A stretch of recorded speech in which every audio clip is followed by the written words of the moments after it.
Good morning, good afternoon, good evening, wherever you are and whenever you're listening. I want to congratulate you on taking steps towards bettering yourself. This is Hunter Boyd. I am the Director of Sales for the Sherry Rihanna Mortgage Team, and today we have Sherry Rihanna herself in with us. Oh yeah, we're going to have some fun today. That's it. I'm excited. So today we are going to be talking about how to best utilize seller credits. We get this question a lot. Pretty much from anybody. We get it from a first-time home buyer. We get it from someone on their second, third home. We also get it from agents. And even occasionally we'll get it on, just how to buy down on points on a refinance. So, a seller credit is really beneficial when it comes to negotiating as well as how to lower your monthly payment. And we kind of want to go down that path with you and break that down with you today. So let's jump right in. Paying closing costs versus paying down points. Sherry, what is your general point of view on this, and what do you see helps the client most?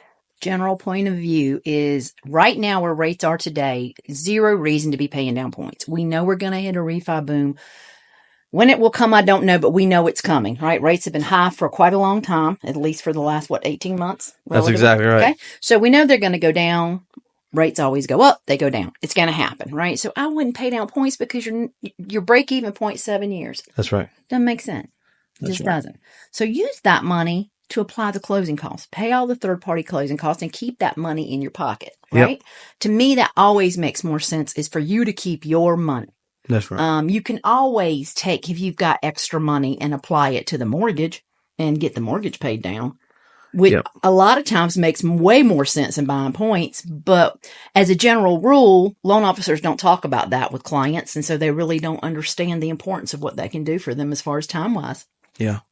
Yeah, I agree. I think paying down points right now, it's not a long-term win. And, we have the discussion with every client where, hey, I'll do whatever you want. If maybe you are sensitive to a certain mortgage payment and you want to have that mortgage payment no higher, don't really care about break-even points, absolutely. At least do me the benefit or the courtesy of having that conversation. Let me be able to say we discussed this beforehand, because I want to at least educate you on how long it's going to take to break even. But at the end of the day, the buyer's comfort is key. Yeah, and it's about having options. That's right. Options in education will take you everywhere. That's right. Someone just telling you, oh, it's 30-year fixed, and oh yeah, you've got to buy down points, and well, why? Right. Ask them why. If you're talking to a loan officer and they can't explain to you why they're sending you in a direction or encouraging you into a direction instead of giving you options, that's kind of scary to me. It's not our job, right? We're not to lead people into something. We are to educate them so they can make the decision, right? And I think a lot of times in our business, it's a lot easier just to go, here's this product and this is why you need it. And it's all there is. And a lot of LOs fall right into either it's a 30-year fixed conventional or it's a 30-year fixed FHA or VA. And that's the end of the conversation. Yeah. Well, it could be that we might need to look at a 20-year or we might want to look at a 25-year or, there are reasons to look at different things for clients and just not saddling them down with one specific product. And especially if the seller is giving them closing cost. Yeah. Right?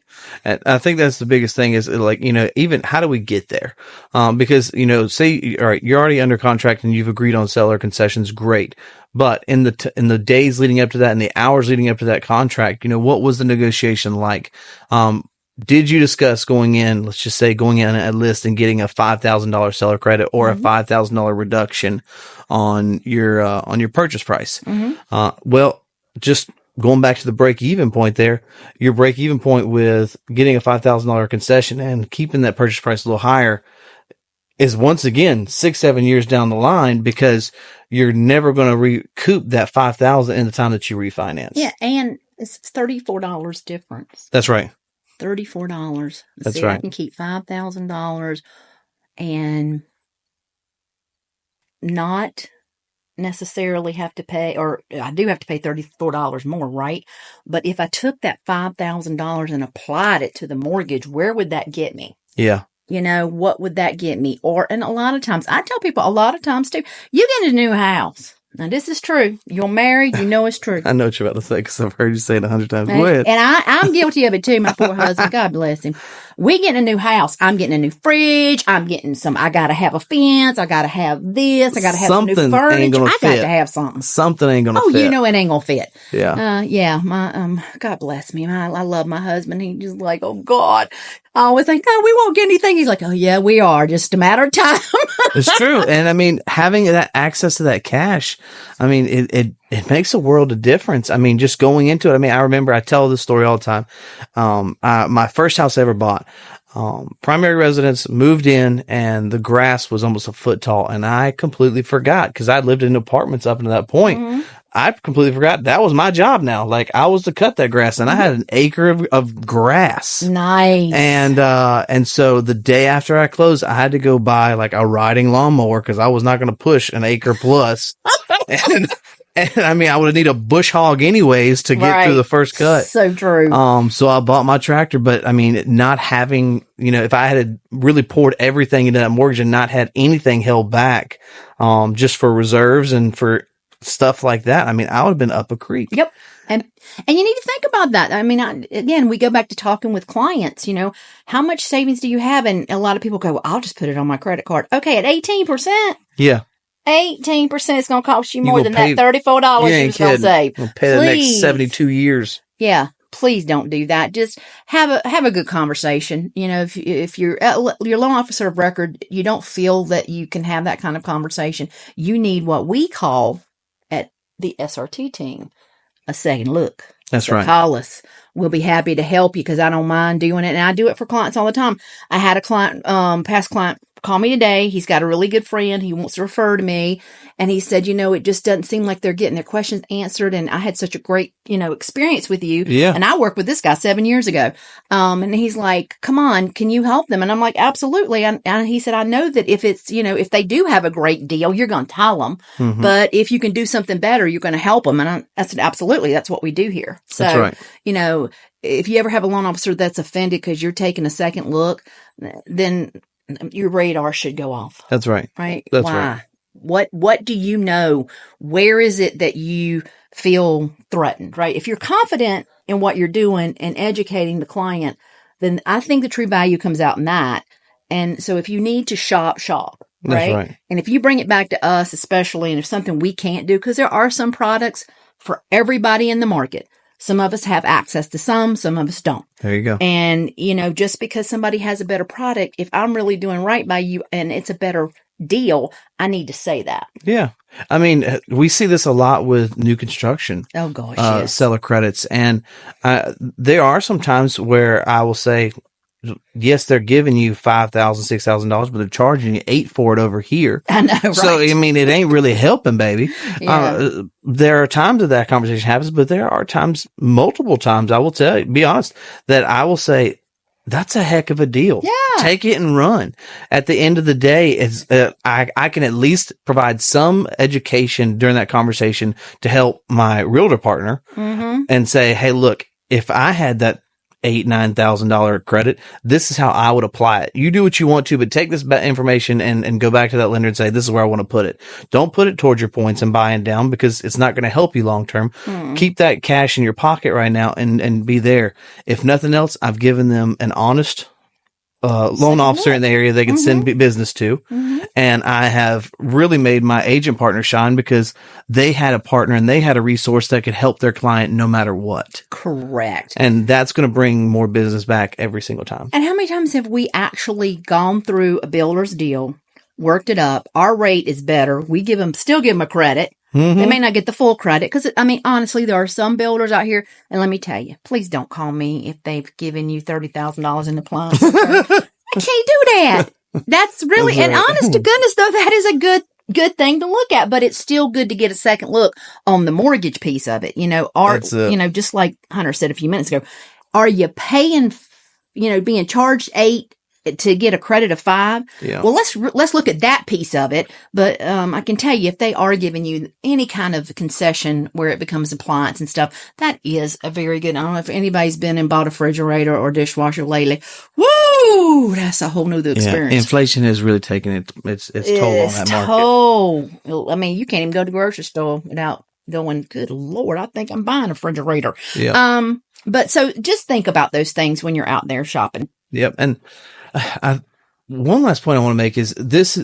Our opinion on seller concessions, it's so market specific, right? Like, we've watched the rates for the past 2 years go up, and we've started to see it decline already. And we look at the 10-year bond I check that before I check Facebook and Instagram every morning.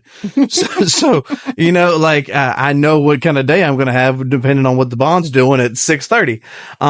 But I think, it's important to note that this is not a one size fits all mentality right now, because 2 years from now, we could be talking about how I would use every bit of points to buy down, because if rates are averaging 5.5% 2 years from now, and you can use the seller credit to buy down to 4.5%, take that, because you may not ever see that again, baby. That is true. So true. I think that's just really important to know is making sure you continue to have those conversations, whether you're an agent just wanting to provide a little more guidance to your clients, or whether you're a buyer now and you're a buyer 2 years ago. Again, you've appreciated and want to turn that into new equity and something else. And with this new NAR thing that we're looking at, potentially coming in July 1st, and, potentially we know it is coming. You got to think about that. Fannie Mae, Freddie Mac, and FHA have all said that, hey, we're going to let the seller pay the buyer's agent's commission and not affect the seller concessions to the borrower, which is great, right? So that's something else you need to be thinking about in the future too. As you are a buyer's agent out there beating the street, it's going to be a different world. Yeah. You're not going to get in the car with somebody without signing an agency. That's right. Because if you are, you're breaking the law. And I know that all of my great agents don't do that. And I'm sure there's plenty of you out there that don't either. But just something to think about. I mean, we're going into a new world. But I will talk about being in 2008. We survived 2008. We've provided so much value since then. And you guys, as far as buyer's agents, let me assure you, you guys are going to do just fine out there. The ones that are skilled and they understand their value, this is just another day for them. It's just another form that needs to be executed quickly. And one thing that I've heard you say before in the past, and even with when rates started to go up, you really preached this to the team, was it's not just you that's experiencing these rates. Mm-hmm. I'm not the only one out there selling 7%, 8% rates. That's where everybody's selling. And NAR is going to be a reality for every buyer's agent out there. It's not just you on this team or that team, or you as the individual solo agent. So everyone is figuring this out together. Eventually there will be a cultural norm to come to the table again. It will, and everything will evolve like it always has, and we will continue doing mortgages. Mm-hmm. You guys are going to continue selling real estate, and we're going to go out here and have a good time.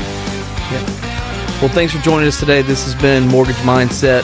If you enjoyed today, if you found it informational or beneficial, hit that subscribe button, hit that like button. We're here every Wednesday.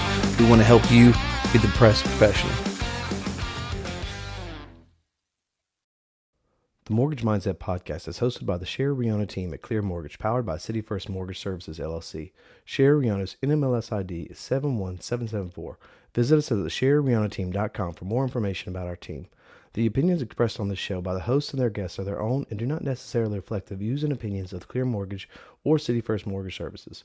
Please note that Clear Mortgage is powered by City First Mortgages, LLC, and their NMLS ID is 3117.